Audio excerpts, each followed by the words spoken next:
And now it's time to welcome back our traveling correspondent, comedian Tom Papa, in a segment we call Out in America.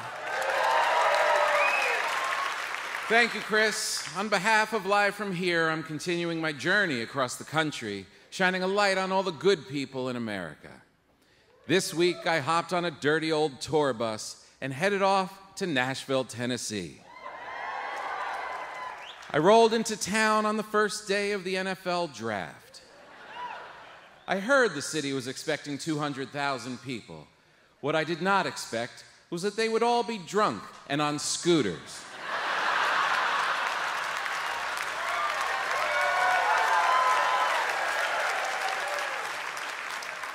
Have you ever watched an entire bachelorette party fly by on scooters and had an overwhelming urge to watch them crash into a crowd of Green Bay Packer fans?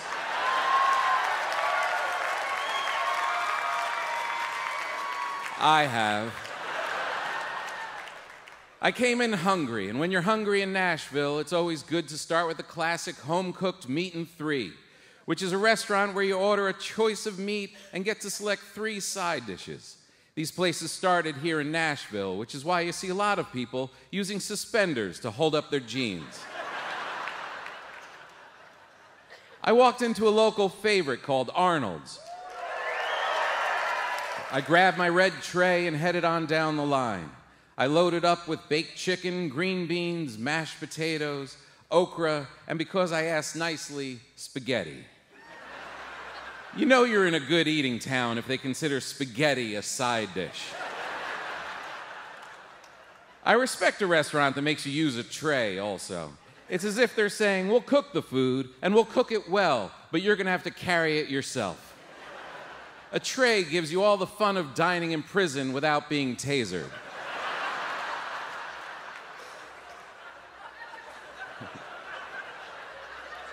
I sat next to a family of 4 who were all eating quietly, except for the chubby 12-year-old son named Gunner. He seemed to be the head of the whole family. When the father dropped his fork, Gunner rolled his eyes and said, "Golly, you see what I have to put up with? I don't know how I got tangled up with these people." He said that he's Nashville born and bred and that he wouldn't even think about living anywhere else. There's a lot of traffic out there now, he said. Some of the other old-timers say the town is changing, but it'll always be Nashville to me. Have you ever heard a 12-year-old call himself an old-timer and thought that maybe one of your side dishes was a hallucinogenic mushroom? I have. As I finished my meal and said goodbye, Gunner pushed a rolled-up dollar bill into my hand and said, "Hey, why don't you go get yourself something nice?" I went looking for a bar, but that wasn't caught up in the whole NFL mayhem, and found a dive bar that had cheap beer and a pool table. There was a pool shark dressed in all black with a cowboy hat and dusty boots. I thought, this is why you come to Nashville, to meet authentic character like this. But it turned out his name was Kevin, and he was visiting from LA. He was a guitarist in town doing session work, and when I tried to buy him a beer, he said he couldn't because he's on a cleanse and could only drink mineral water until he was done meeting with his agent. Have you ever met a pretend cowboy from LA and wanted to give him a real Nashville left hook in the kisser? I have. I wandered outside and met a guy who was sneaking a smoke. He was wearing a gas station uniform with the name Hurley sewn on it. He said his real name was John, but he bought it in a second-hand shop because he always wanted to be a Hurley. He said, "I like having an alter ego." He said, "Hurley does things I don't do. Hurley rides a motorcycle. Hurley likes shots of tequila. And apparently, Hurley is a chain smoker." I told him I liked the idea of having a secret identity. Hurley said, "Go ahead, try it right now. Pick a name and go with it." I thought for a minute, and then I chose Mark Twain. He said, "That's kind of specific." I told him I wasn't the writer, Mark Twain. I'm Mark Twain from Memphis, who's just passing through on my way to a model train convention. He smiled and said, "Well, Mark Twain, you're a weirdo, but Hurley is pleased to meet you." As we were talking, One of those movable bars that looks like a bicycle being pedaled by loud tourists came cruising by. It was a truly dumb contraption that would only appeal to partiers filled with large quantities of alcohol and a low IQ.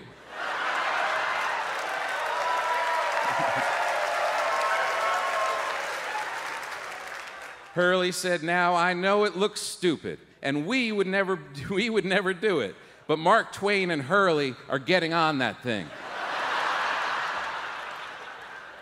We ran after it, and thankfully they were so drunk it was real easy to catch.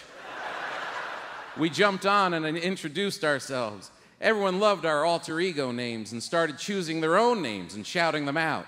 "I'm Dolly Parton. I'm Hank the Tank." Another yelled, "I'm just drunk." We all started pedaling and drinking and going nowhere fast. It was when we came to a hill that things really started to get weird. Dolly Parton stopped pedaling and started singing Jolene. Hurley took off his shirt and threw it into the street. For some reason, Hank the Tank thought this was disrespectful to Dolly Parton and tried to punch Hurley, but missed and hit the drunk guy instead. As I tried to break it up, we started rolling backwards down the hill. We were spinning out of control and smacked right into a curb. I was launched from my bar stool through the air onto the hood of a sedan.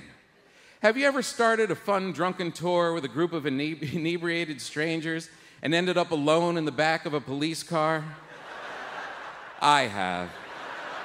But I have to say, the time I spent with Nashville's finest was the most authentic and peaceful part of Nashville I found all week. Until next time, this has been Tom Papa, out in America. Thank you, Tom.